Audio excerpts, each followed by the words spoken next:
Wenn der Muezzin laut ruft, heißt es für die einen, es ist wieder Zeit zum Gebet. Für mich ein Schritt zur Religionsfreiheit, dass ich das machen darf. Bitte nicht. Bitte nicht. Und die anderen denken sich, oh Gott, aber warum eigentlich? Und für mich hat er eine krasse Symbolkraft. Ich will einfach meine Ruhe haben. Ja, so laut ist es jetzt nicht, ehrlich gesagt. Aber wenn ich hier wohnen würde, ja, hier ist es schon laut. Aber warum dann die hitzige Debatte über den Muezzinruf? Schließlich läuten die Kirchenglocken doch auch. Oder mache ich es mir zu einfach, wenn ich so denke?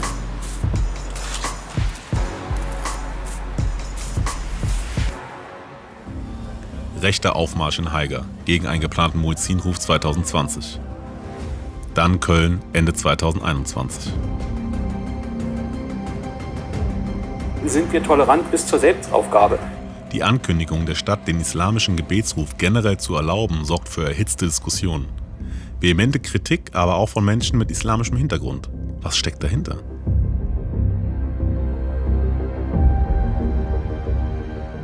Hier in Raunheim dürfen Moscheen bereits seit Ende 2021 zum Gebet rufen. Das will ich mir mal genauer anschauen. Und ich bin jetzt verabredet mit einem Imam und einem Gemeindemitglied. Freut mich. Hi, ich freue mich. Es ist kurz vor dem Gebet, also haben die beiden erst einmal Wichtigeres zu tun. Ich muss mit meinen Fragen bis nach ihrem Gebet warten. Drin. Ich bin übrigens das erste Mal in einer Moschee. Fatih Güle ist Mitglied der Moschee, die sich Türkischer Bildungs- und Kulturverein nennt. Er kommt regelmäßig zum Beten hierher. Muhammad Baykal ist einer der 3 Vorbeter. Also einer von denen, die freitags über Lautsprecher zum Gebet rufen.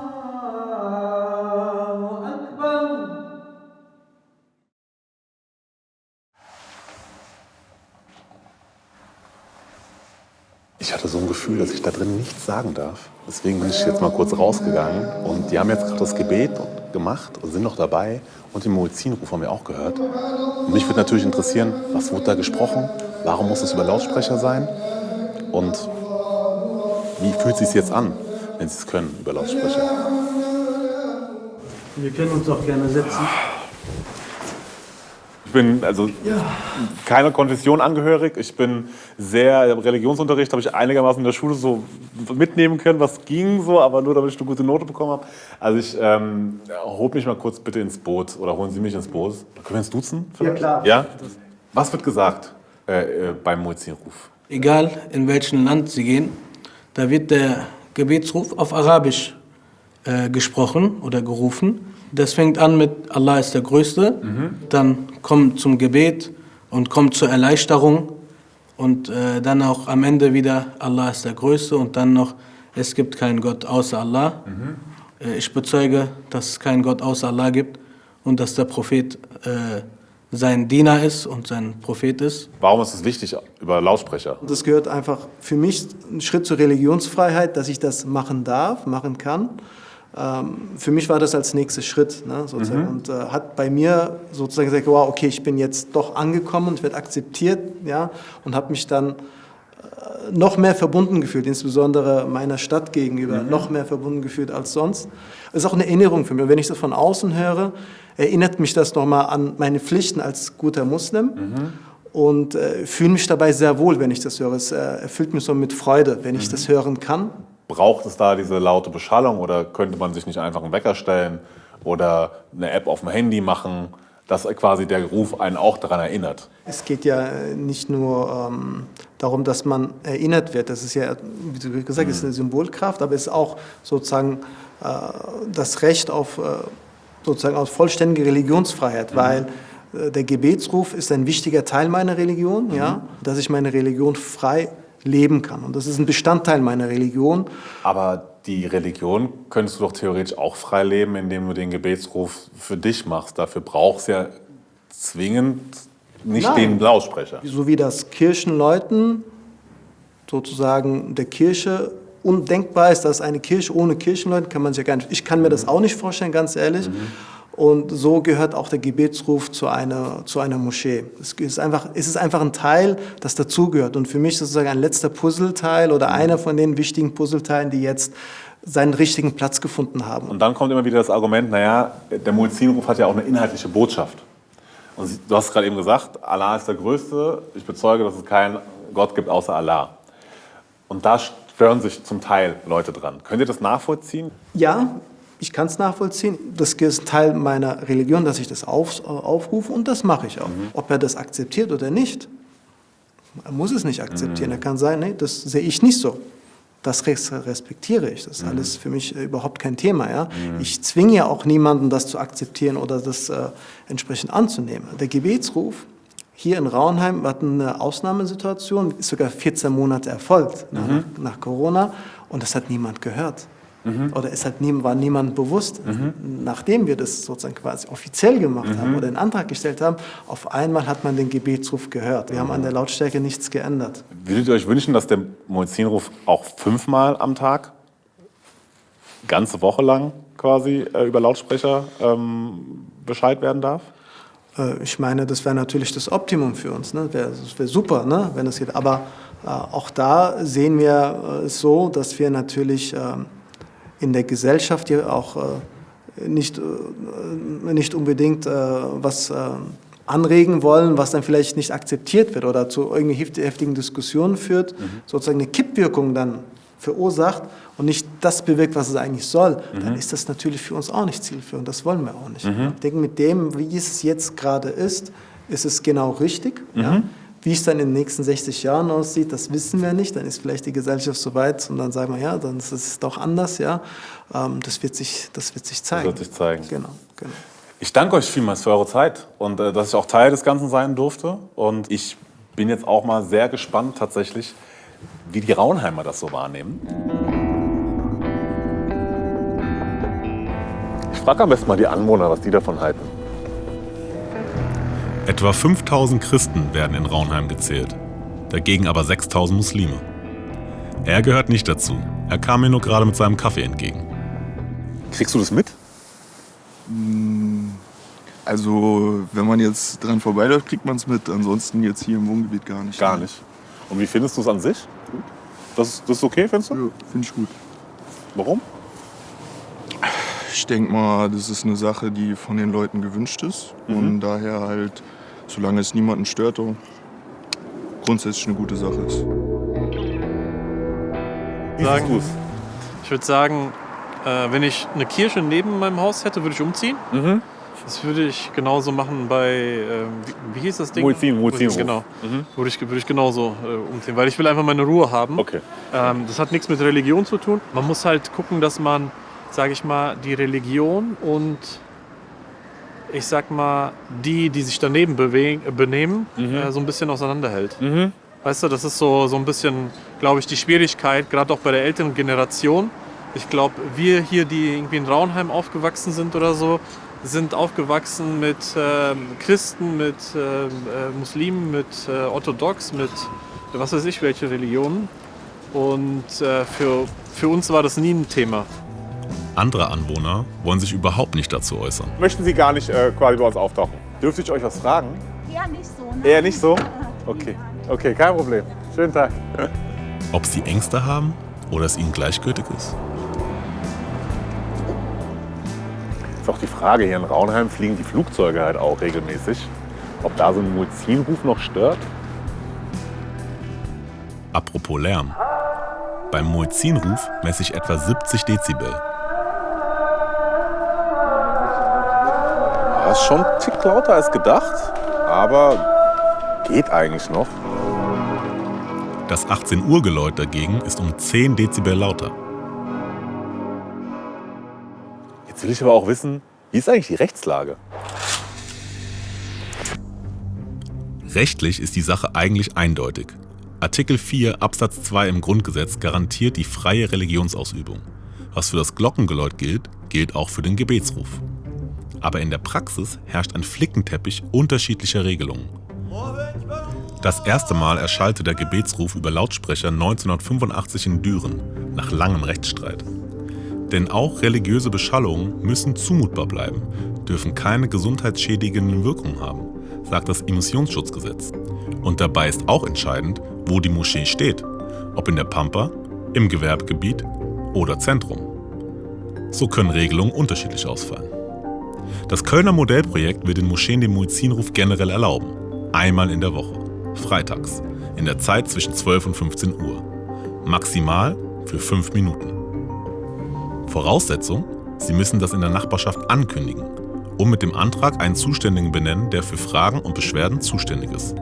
Nach 2 Jahren soll Bilanz gezogen werden. Deutschlandweit gibt es etwa 9000 Moscheen, aber nur wenige, bei denen der Muezzinruf über Lautsprecher erklingt, auch weil die Gemeinden nicht viel Aufhebens wollen. Laut einer repräsentativen Umfrage sind 2/3 der Deutschen gegen den Muezzinruf.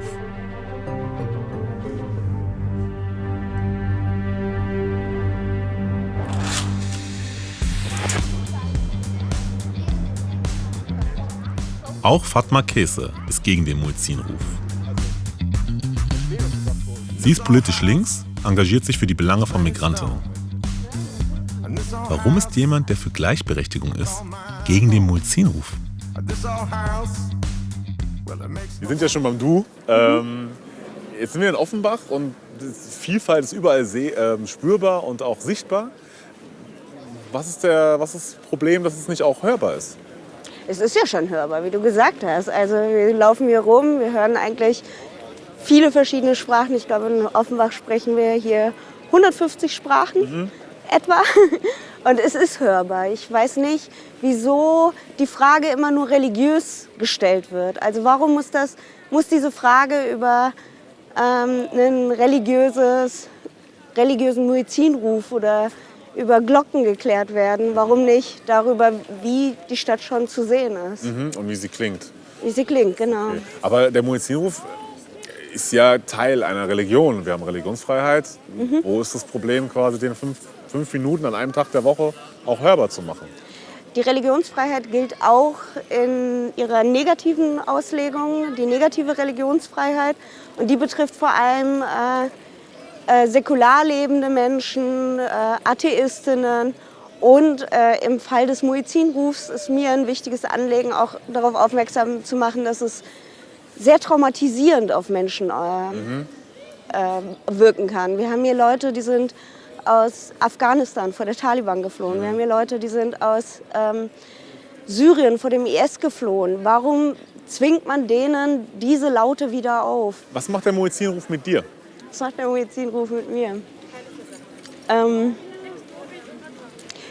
Ich kann den Muezzinruf, glaube ich, nicht als einfach nur Ton mir anhören. Für mich hat er eine krasse Symbolkraft. Okay. Und diese Symbolkraft, die will ich nicht überall hören. Da geht es also gar nicht um den Lärm. Nee, mir geht es nicht um den Lärm, aber über den können wir auch mal sprechen, tatsächlich. Also, wir leben echt einfach in einer Generation, in der es also eigentlich nur noch ein geringer Teil an Menschen religiös leben. Und trotzdem hören wir in jedem Viertel, jedes Wohnhaus bebt, wenn die Glocken läuten. Warum will man jetzt noch einen Muezzinruf? Dann würde Warum ich nicht? an die Bauherren appellieren, quasi, das vielleicht ein bisschen sicherer zu machen, diese Gebäude. Ja, aber ich aber weiß, auch was wenn du man meinst. spaziert. Also Ich weiß, was du meinst. Aber dann verstehe ich dich richtig, dass du auch dafür bist, dass auch das Glockengeläut eigentlich aus dem öffentlichen Raum verschwinden soll. Ja, auf jeden Fall. Ich finde, wir müssen eigentlich, also ich verstehe diese Idee nicht, Vielfalt über Religionen darzustellen. Warum? Also Religionen schaffen es eher, Vielfalt zu killen. Und wir wollen ja eigentlich eine vielfältige Gesellschaft repräsentieren. Ich glaube, Frau Reker in Köln, ich glaube, der Oberbürgermeister in Raunheim, die wollen ja nicht Religiosität stärken. Die wollen ja in erster Linie die Vielfalt darstellen, die in ihren Städten einfach existiert. Aber sind verschiedene Religionen nicht auch ein Teil von Vielfalt? Naja, aber stellen wir verschiedene Religionen dar? Wir stellen ja eigentlich 3, 4 Religionen dar. Man muss ja auch an die Kraft der Glocken oder an das Symbol der Glocken oder an das Symbol des Muezzinrufs sich mal vor Augen führen. Es geht da ja nicht darum, dass Religiosität dargestellt wird, sondern Leute daran zu erinnern, dass sie in die Kirche gehören oder dass sie in die Moschee gehören. Da muss ich mal gucken, wie ich das für mich einordne. Aber ich danke dir auf jeden Fall für deine Zeit. Danke dir. Danke. Ciao. Ciao. Einmal in der Woche für 5 Minuten. Frage mich, was daran so schlimm sein soll. Könnte man ja auch kurz weghören. Ich bin in Köln, weil hier eine Gruppe, überwiegend Frauen, sich heftig gegen das Kölner Modellprojekt ausgesprochen hat. Ich treffe sie dort, wo sie vor einiger Zeit dagegen demonstriert haben, vor der DİTİB-Zentralmoschee in Köln-Ehrenfeld. Ich fahre mit der Tür ins Haus. Warum habt ihr was dagegen, dass der Muezzin laut zum Gebet ruft? Also ich komme aus dem Iran und wir haben sehr schlechte Erinnerungen. Mit Allahu Akbar haben im Iran meinen Mann hingerichtet. Und ich möchte, dass die Gesellschaft mich auch sieht und genau versteht, wenn ich zu Hause bin und ich höre diese Allahu Akbar, dann psychisch gesehen, ich bin total unterdrückt. Und ich habe wirklich gesagt, wenn diese Moschee jede Woche Freitag einen Muazzin-Ruf sendet, ich muss von Köln gehen. Ich kann das nicht aushalten. Jetzt war ich bei einer türkischen Bildungsverein in Raunheim und da hat mir unter anderem auch der Imam erzählt und auch ein Gemeindemitglied, dass dieser Gebetsruf für sie sehr viel Bedeutung hat. Also die verbinden nur Positives damit. Sehr viel Frieden, Vertrautheit, so. Sie haben ein Gefühl von Daheimsein, von Ankommen. Wir haben hier ein Demo organisiert gegen Muazzin-Ruf und ich habe jetzt Personenschutz. Ich habe Morddrohungen bekommen. Okay. Die Leute haben schon geschrieben, wir wissen, wo du wohnst. Und Polizei denkt, das ist sehr, sehr ernste Sache. Dieser Imam sollte auch das sehen. Wie kam diese Drohung zu Ihnen? Per Instagram. Per Instagram? Instagram, ja. Und Polizei, haben Sie da noch zufällig solche Meldungen oder haben Sie die alle gelöscht? Das habe ich alle gelöscht, aber Polizei hat schon eine Kopie bekommen jeden Tag. Du bist eine Hure, du willst schon in, ich weiß nicht, Höhle landen und alles. Also dazu gehört auch Morddrohung. Weil Sie sich dagegen ausgesprochen haben, dass hier der Muezzin-Ruf gemacht wird. Krass, dass es so Idioten gibt und ich hoffe, dass es nur vereinzelte Idioten waren, die das gemacht haben, ist die Frage, kann man alle über einen Kamm scheren? Warum soll man dann 4,5 Millionen Muslime in Deutschland das Recht ansprechen, ihre Religion frei auszuüben? 4,5 Millionen Menschen, nicht Moslems. Wir kommen aus sogenannten islamischen Ländern, aber mehrere von uns, wir definieren uns nicht als Moslem, sondern als Mensch. Mehrere von diesen Menschen haben andere Religionen oder sind Atheist oder sind säkular und so weiter. Das heißt, wenn man sagt 4,5 Millionen Moslems, genau deswegen wird ihr auch akzeptiert, weil dieser politische Islam unterwegs ist und versucht uns eine Stempel geben, alle sind Moslem. Auf andere Seite, ich sage noch einmal, Religion gehört Vergangenheit. Ich bin Atheist und ich glaube, Religion sollte natürlich, also die religiösen Menschen sollen schon Möglichkeit haben, ausüben, aber privat. Das ist meine Antwort. Das gehört einfach nicht in den öffentlichen Raum, Ihrer Meinung nach. Also die können schon einen Verein gründen und alles machen, aber nicht so, dass ich zu Hause sitze, genau die Leute, die dort sitzen und ich habe eine kranke Mensch zu Hause und jede Woche also eine Allahu Akbar. Jetzt haben wir wirklich sehr starke Gegenpositionen. Mit denen ich gesprochen habe bisher, die sind erstmal sehr, sehr dankbar, dass es überhaupt anerkannt wurde, für 5 Minuten an einem Tag das zu machen. Und sie haben sich sehr, sehr vertraut und heimisch dadurch gefühlt. So. Wie vereint man diese Position? Das ist überhaupt nicht so vereinbar. Ich bin Atheistin, habe was dagegen, möchte in einem säkularen Land in Freiheit leben. Natürlich lasse ich jedem anderen die Freiheit, seine Religion und seinen Glauben auszuüben für sich. Na, ich laufe auch nicht ständig durch die Gegend und schüttle die Leute. Wir reden hier nicht über eine Musikrichtung, wo wir schön finden oder schlecht finden. Es geht um die Botschaft, die Sie damit verbinden. Und nicht Geschmackssache. Ja, bitte nicht. Nein, bitte aber nicht. Es ist ein Teil der Religionsausübung. Ja. Und wenn Moscheen gebaut werden dürfen, die Erlaubnis gibt es, ist quasi, was dazugehört, so wird argumentiert, auch der Muezzin-Ruf. Und jetzt die Frage, gibt es nicht einen Mittelweg? Sie können dann in der Moschee diese Muezzin-Ruf praktisch so laut, wie Sie wollen, einfach starten.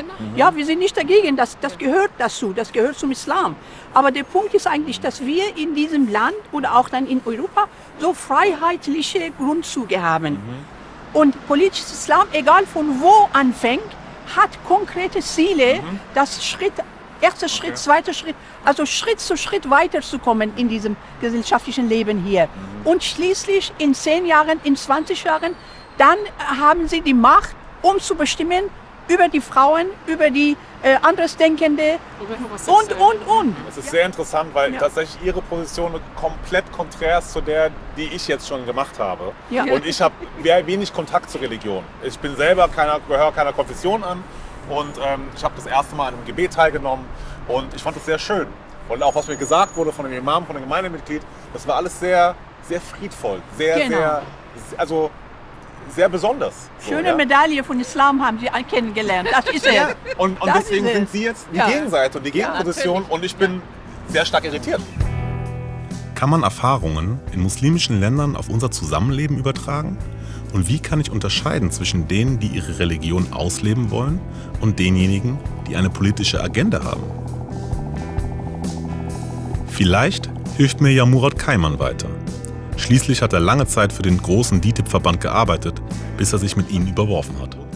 Ich muss Ihnen offen gestanden sagen, maximal irritiert. Helfen Sie mir. Ich habe Verständnis für beide Perspektiven. Wenn wir die letzten 20 Jahre Islamdebatte hier in unserer deutschen Gesellschaft nachvollziehen, dann wird mit dem Islam natürlich nicht sehr viel Positives assoziiert. Jetzt habe ich auch gehört unter anderem die Argumentation, dass die Zustimmung, dass der Muezzinruf laut ausgesprochen werden darf, nur ein weiterer Schritt ist, der quasi weitere Türen öffnet, damit der sogenannte politische Islam sich weiter verbreiten kann. Kann man denn alle Moscheen über einen Kamm scheren? Kann man das pauschalisieren? Und da kam mir mehr oder weniger schon die Antwort entgegen, ja.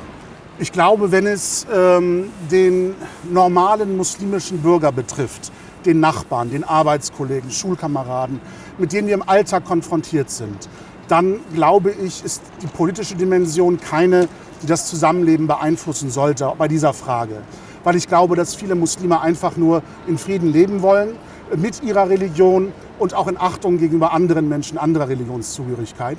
Wenn es um organisierte Strukturen geht, kann ich diese Kritik oder diese Skepsis absolut nachvollziehen. Weil meiner Erfahrung nach, gerade in den etablierten Organisationsstrukturen der Verbandsgruppierungen und Strukturen, gibt es tatsächlich eine Einstellung dieser Gesellschaft gegenüber, die nicht davon ausgeht, dass das einheimische Organisationen sind, sondern eher ausländische Interessenvertretungen. Dass die sagen, wir sind zwar Moscheegemeinden, aber unser eigentliches Ziel ist es, nationale, ethnische Identitäten zu bewahren. Und wir empfinden uns fremd gegenüber dieser Gesellschaft und möchten auch so bleiben. Und da kann man durchaus skeptisch sein, ob das Element des Gebetsrufes jetzt nicht ein weiterer Schritt hin zu Entfremdung und Isolation ist.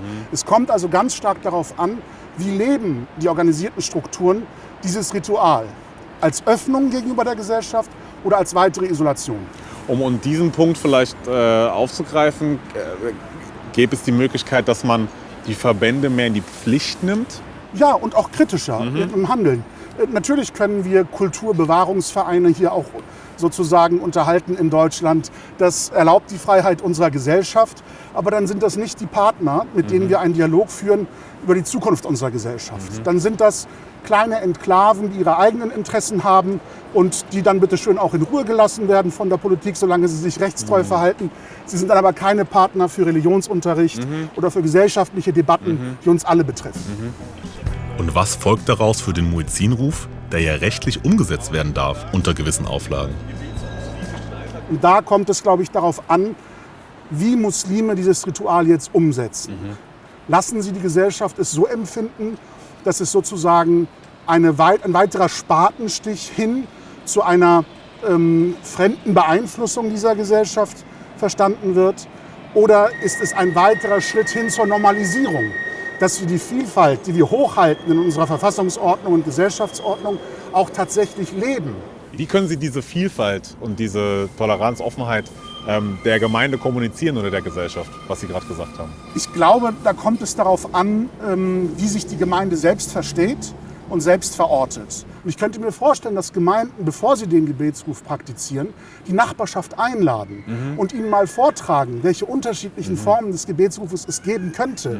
Und vielleicht sogar die Nachbarschaft mitentscheiden lassen, welcher Gebetsruf in ihrem Stadtviertel, in ihrer Moschee praktiziert wird. Und das ist, glaube ich, das ultimative Ziel, dass auch Nicht-Muslime in der Nachbarschaft die Moschee als ihre Moschee verstehen, so wie ich im Großwerden in Lübeck die Altstadtkirchen als meine Kirchen verstanden habe, als meine Heimat. Ja. Super, vielen Dank. Das hat ein bisschen mehr Klarheit in meine anfängliche Verwirrtheit gebracht tatsächlich, weil ich mich jetzt wieder nicht ganz so hin und her... Das freut mich.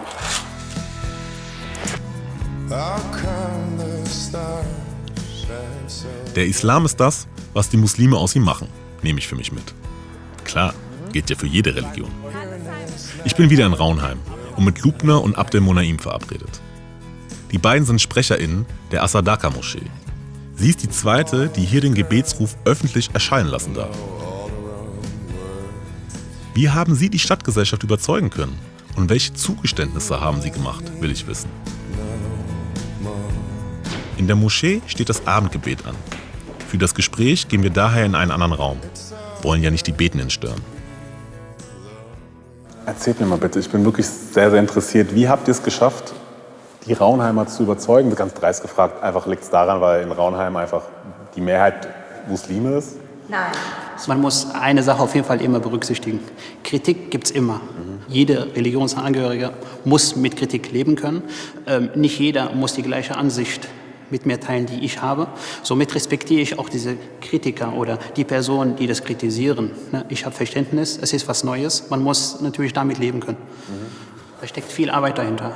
Und es war dann natürlich ein langer Prozess, Stück für Stück. Wenn ich die Erfahrung oder eine gute Erfahrung mit einer gewissen Religionsansicht oder Kulturansicht oder Vielfältigkeit habe, dann bin ich natürlich offen für andere Kulturen, Gemeinden, Religionen. Das ist einfach nur eine Frage der Vielfältigkeit, die wir hier in Raunheim haben. Wie erklärt ihr euch, dass das in Raunheim so verhältnismäßig entspannt quasi lief? Dem Beschluss lag ja eine Prüfung zugrunde.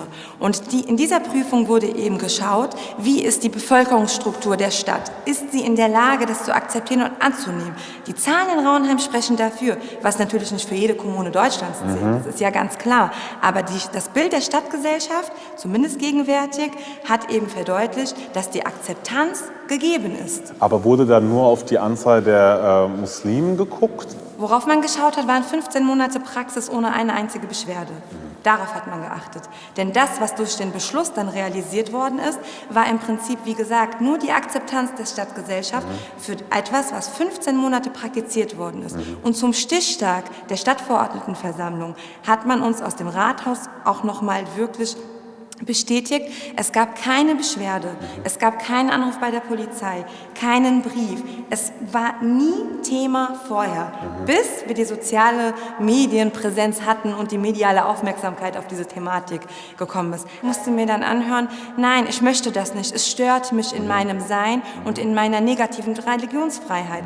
Und meine Frage war stets dieselbe, hast du es bisher wahrgenommen? Und die Antwort war ununterbrochen nein. Daraufhin hat sich die Diskussion für mich erübrigt, weil es stört erst dann, wenn man es publik macht. Solange es funktioniert, war es nie Thema. Was wäre eure Idee, wie man vielleicht diese Sorge oder Ängste, die manche Leute noch umtreibt, vielleicht abbauen kann? Man sollte eine Religion nie als eine Gefahr sehen. Eine Religion verbindet, gibt Halt. Also die Gebote, die es im Christentum gibt, gibt es auch im Islam. Das sind die gleichen Gebote. Also es gibt wirklich kein Gebot, was ich in einer Kirche gehört habe, was bei uns nicht, und auch andersrum. Also wirklich, der Faden ist sehr dünn, was uns beiden trifft. Aber die Religion an sich, die Hauptaufgabe ist gute Manieren, gute Erziehung, guter Umgang mit Menschen. Wenn man das nicht hat, lebt man die Religion nicht. Das heißt, ich selber als Muslim befreie mich von anderen Muslimen, die im Namen des Islams Schandtaten tun. Ich toleriere genau sowas nicht. Vielen Dank für eure Zeit und für euer Gespräch. Das ist auf jeden Fall ein sehr interessantes und komplexes Thema und was die Gemüter leider immer noch viel zu sehr erhitzt. Und hoffen wir nur, dass das nicht in Zukunft sich so beibehält, sondern sich irgendwie ein bisschen abflacht. Ist es okay, dass der Muezzin laut zum Gebet ruft? Was sagt ihr? Schreibt uns doch mal gerne in die Kommentare. Und wenn ihr noch ein anderes Thema habt oder eine Frage, der wir nachgehen sollen, schreibt uns das auch gerne in die Kommentare.